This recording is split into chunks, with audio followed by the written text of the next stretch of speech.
Hey Dharma Circle, Swati here, the Embodied Dharma Coach. Here's a quick update on the November transits and what to expect with this very delicate month.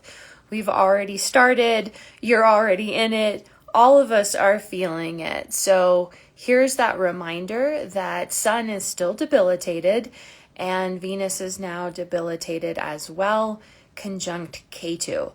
This creates a very delicate first half of the month where my reminder to you is to slow down, really pay attention, especially while driving, pay attention with your money, pay attention to your relationships, as well as your animal companions and your support team.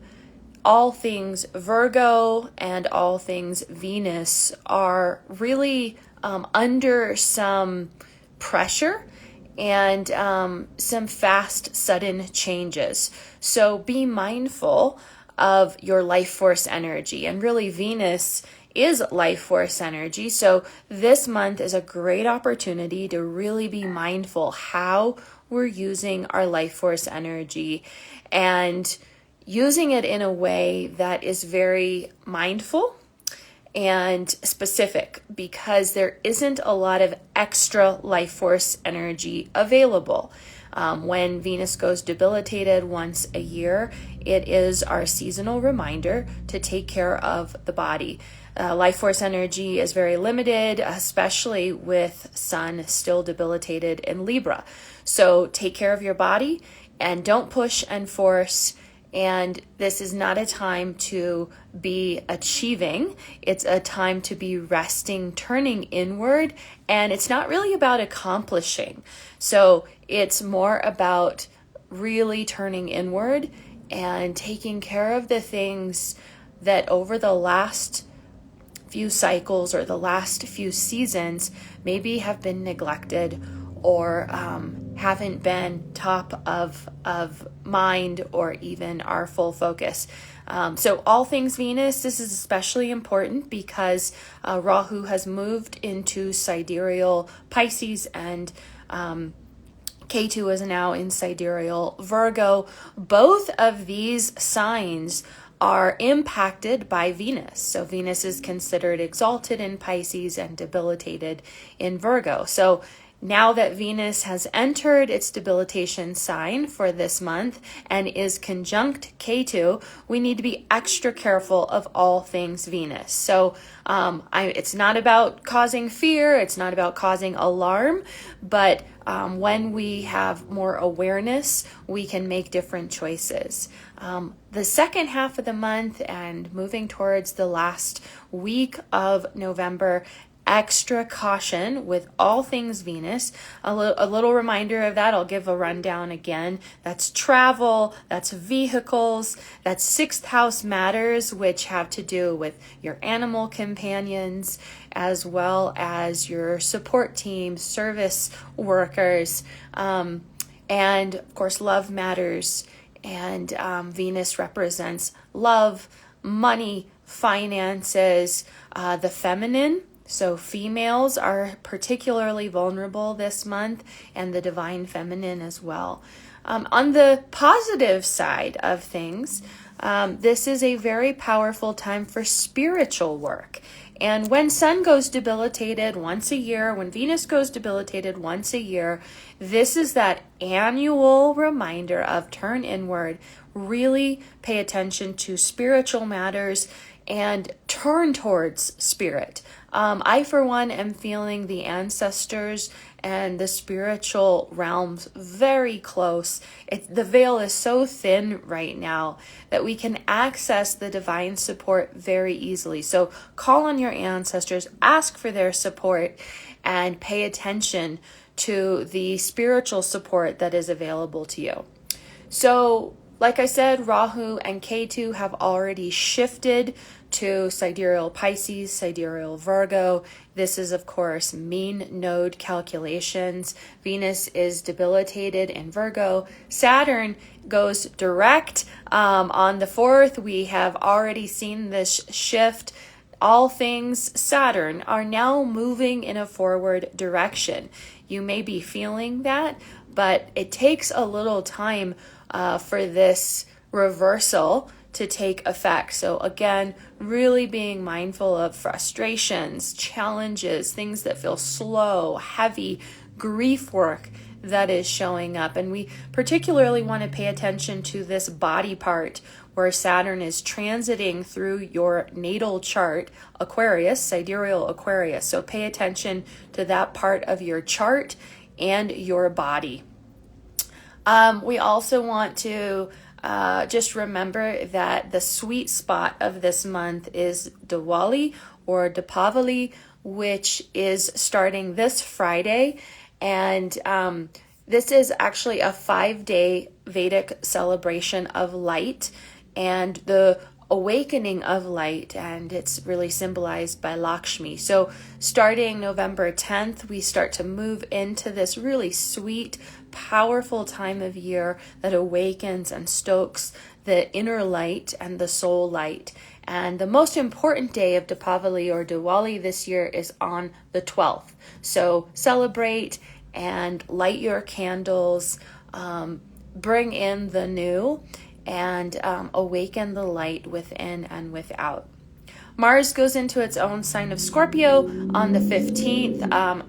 And little backtrack here, Mercury goes into Scorpio on the 6th. That will really help this shift with debilitated Venus. So that'll give us a little lift as of the 6th. Mars in its own sign of Scorpio on the 15th, even better. Then Sun moves to Scorpio on the 16th. Finally, this debilitated Sun is over, and we only have to contend with debilitated Venus for the rest of the month. However, remember, Venus and Ketu will be conjunct and then move into exact conjunction later in the month. So very delicate time for all things Venus. Mercury will shift into Sagittarius on November 26th. And then we have that Venus-Ketu conjunction, tight, exact conjunction starting on the 28th. And Venus moves into its own sign of Libra on the 29th. Finally, the debilitations are over for a moment. And we don't have to do debilitated Venus or debilitated Sun for another year. So this is the second month of very delicate transits and cycles. But once we move through this, we can exhale, and there are some sweet things coming. And of course, the special moment this month is with Deepavali or Diwali on the 12th, starting on the 10th. New moon in Libra and Vishaka Nakshatra on November 13th. And this is really about integration of opposing forces and also camaraderie, connection, co-creation. Indra and Agni rule this nakshatra, and it's a very powerful time for synergy and improving your support system and your relationships. So there'll be some powerful transitions and transformations that come with this new moon.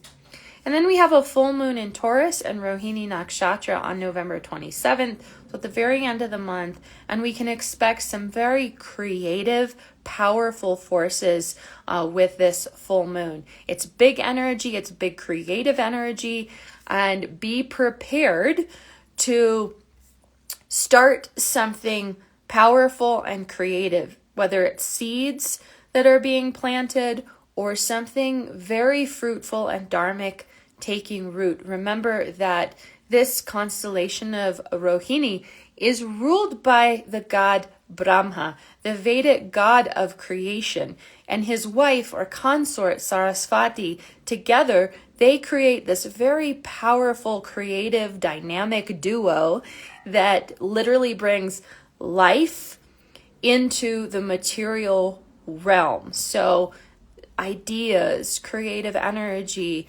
visions, desires come into form through this constellation, through the power of Lord Brahma and Goddess Saraswati. So really powerful time at the end of the month.